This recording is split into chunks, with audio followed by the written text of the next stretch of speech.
everyone, welcome back to Open Here. I'm Enby Andy and this is episode 9 of my YouTube channel.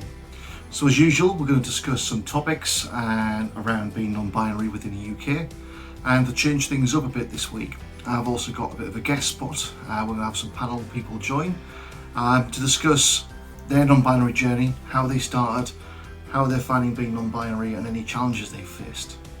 So the 3 topics this week, we're going to discuss my personal journey so far, a bit of an update of what I've been doing. We're going to discuss a question I received, which was, are you going to have surgery? And then finally we'll have that guest spot with several different speakers, just explaining how their non-binary journey is going. So let's get started with my personal journey so far. And as you've been watching the weekly videos, you know I've been giving you slight updates on how I've been going, but I haven't really given you a big update on how I've been doing since the first few videos. So before I came out as non-binary, I suffered from depression for quite a number of years, depression and anxiety, and I think it's important that there shouldn't be any stigma around this. Everyone should be free and able to talk about mental health the same way they do physical health. So I was definitely suffering. I was on quite strong antidepressants. I'd had CBT therapy and nothing seemed to work in terms of really lifting my mood and making me feel like myself. Since coming out as non-binary and since discovering who I am properly and being able to express who I am on the outside, I've felt that I no longer need antidepressants. I mean, yes, there's different challenges I'm facing now since coming out. However, I think my identity was a big reason for the depression. And it's been about 3 weeks now since I've come off my antidepressants. My mood hasn't changed. My mood's remained high. My mood has remained really happy and positive. I did have a few issues with physical side effects of withdrawal symptoms coming off them, but it's amazing how much a difference, I was going to say how much of a difference a little thing can make, but it's not a little thing. I've come out as non-binary and recognised my gender identity. That's not a little thing, that's quite a big thing. And realising who I am and what I'm about and doing what makes me feel happy and comfortable in myself has massively lifted my mood. Right now, I'm feeling amazing, I'm feeling happy and I'm feeling positive, and I just didn't think that I needed antidepressants anymore, and so that's been a huge difference in my life. I've been on up until this point I was on antidepressants for years, so that's huge, and wow, what a hell of a journey that is. It's a massive boost, and it just kind of reiterates to myself and validates myself that I'm doing the right thing for me. This is me, and this is how I'm meant to be, not hiding, not masking, being open and proud to be a non-binary queer. That's me. Along with that, last week I had a tattoo. So last week was the last week of Pride Month, and I thought I'll do a thing. I'll get a tattoo to celebrate who I am. So it's still healing. It's still in a kind of a little scabby phase and peeling stage, resisting itching it. But I've got the non-binary tattoo.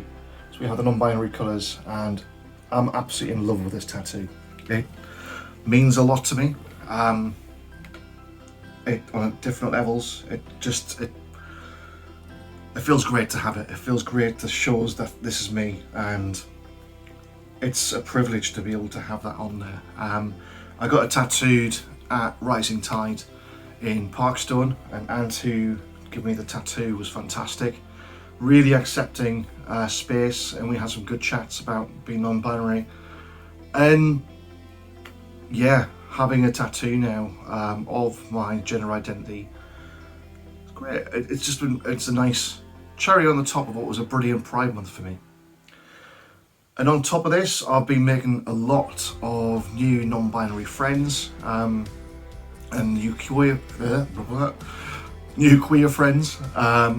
It's been great to meet people who are different to myself, but still going through different journeys, whether it being in gender identity or sexual identity. And it's great to be finally out in the queer community and meeting people from different perspectives and meeting people with different journeys to me, and it's just validating hearing people say the same things that you believe. And obviously you don't want to be staying in a bubble and just hearing the same opinions from different people, but it's nice to hear that the way you think and the way you feel isn't alien and it isn't weird, it's right, and you feel accepted. So a lot's been going on the last few weeks, but I'm happy, I'm proud, and this journey I'm on is just amazing. So on to the second point, regarding the question I received which asked, am I going to have surgery? Now, non-binary people don't have to have surgery to be non-binary. They don't have to conform to any kind of ideal standards of what people think they should be or what society thinks they should be. But at the same time, if people want top surgery or bottom surgery to make them match how they feel on the inside, that's of course well within the rights to do so. Me personally, I mean, I'll say never to anything, but no, I don't think I'm going to have any surgery. I feel comfortable with my body. I'm not going to have top surgery, even though my boobs are fun, and I'm not going to have any bottom surgery because I'm quite attached to my penis. So they are going to stay put, and this is going to stay as it is.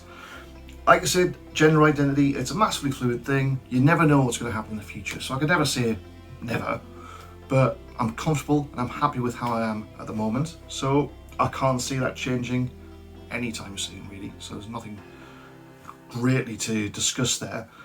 But at the same time, as I mentioned, people who are non-binary or trans, they can do whatever they feel to make them match how they feel on the inside, and they should be able to do so without stigma or pressure. And if you feel like you need some surgery to match how you feel on the inside, by all means do that as an option, but don't feel like you have to have surgery to match any kind of ideal or any kind of stereotype of what people are saying you should be. It's up to you, and as long as you're happy with yourself, as long as you're happy with how you feel and how you look and everything else, do what's right for you. Don't be forced into a box. Don't feel pressurized to do anything that you don't want to do. So this week, as I mentioned, we are going to change things up a bit and have a few guest speakers. And when I contacted some of my non-binary friends, I mainly put it out there to ask them to give their perspective on their non-binary journeys. As you know, I was assigned male at birth. I can only kind of give my views and my opinions on things, and I'm not an expert. I'm still quite new at this. So the people we're going to hear from, some of these are new non-binary, some have been non-binary for years, all at different stages. So I'm going to introduce my first guest speaker, which is Mars. Mars uses they, them pronouns, and let's see what they have to say. Hiya, my name is Marshy, or Mars, and my pronouns are she, her, or they, them. I never really came out as non-binary. I sort of always questioned it a little bit because I wasn't committed to she, her pronouns. I was a bit indifferent as far as my own personal pronouns went. I didn't really care what pronouns people used for me. Then when I started questioning it a little bit, I went to my friends who are Enby themselves, and I just sort of said, look, this is how I'm feeling. This is, what do you think? And they just sort of went, yeah, I mean, you want to use they, them pronouns, which, I sort of already did in a sort of more indifferent way, but it pretty much comes under the umbrella of non-binary. And I was like, oh, okay. Then I was non-binary. I guess I always had been, I just wasn't using the label yet or whatever. I am pretty femme presenting, which, does mean that I do come across people going, well, you're not really non-binary, are you? Well, yeah, I'm non-binary. If I'm dressing up, I dress up like this. But 90% of the time, I'm wearing pyjamas, gaming in bed, so there ain't really a gender to that, is it? But yeah, I mean, that's my experience and my journey. Like, it's just who I am. I don't really know what else there is to say. I do think I maybe had a bit of an easy experience because I already had Enby friends, and my direct family are very like supportive of me. So yeah, maybe I've had it a bit easy, and my only hope is that in the future everyone can have it as easy as me, as not needing to come out as non-binary. They can just be whoever they are. So yeah. It's a really good perspective there from Mars, from a different point of view and a different journey that they've been on. And I think it's really good that we understand the different journeys and the different backgrounds and the different experiences that people have been on throughout their non-binary journeys. So we're going to hear now from Holly. Now, Holly wasn't able to do a video, so Holly has sent me in a script to read of what her journey's been like. Holly uses the pronouns she, they, he, and this is Holly's journey. So Holly's mentioned, gender is wild, like I've no idea how I truly identify. Currently, I'm comfortable with pretty much any pronouns, but they, them feels the best. I love my gender and my gender identity. I love how it can change depending on my environment, and sometimes I just wake up feeling a certain way and I just go with it. It's something I do accept. I don't know exactly what I am yet, and that's okay. And there's a lot of beauty and excitement in experiencing days so differently. I like being feminine, I really love it, but also I love being masculine, and that changes from time to time. I love my long dark hair, but sometimes I put up in a certain way and think, yeah, I'm a guy. And in sexual situations, I like to be called daddy and sir. I also love being called a good girl and things like that. I'm non-binary for now, and I'm happy and I'm comfortable with that label. I'm a bisexual, non-binary girl-boy person, and right now I wouldn't have it any other way. I don't know why I'm crying as I'm writing this, probably because even though I'm comfortable sometimes, I do feel scared of the future. I feel like I don't know if I'll recognise myself, or if things do change more, if I'd lose relationships, etc. But also probably because it's taken a long time to get to the point where I can say, fuck labels, I'm a guy today, but I'm going to wear this super cute dress. Gender and sexuality are wild, but so effing beautiful. And I love being queer as fuck. So, Holly, as I mentioned, she, they, he, multiple different pronouns, and their journey is really just beginning. And they're starting to embrace it and understand that society's norms don't have to be conformed with. They can be happy with however they want to be. As we can see from the different perspectives from other non-binary people and different perspectives, different journeys and different stories, there is no right or wrong way to be non-binary. Non-binary covers an absolute massive plethora of different labels, and you don't have to label yourself. You don't have to say non-binary. You don't have to be gender fluid, gender queer, ace, gender, anything like that. You can be you. You can be who you are without putting the label to it. Labels aren't important unless they are to you.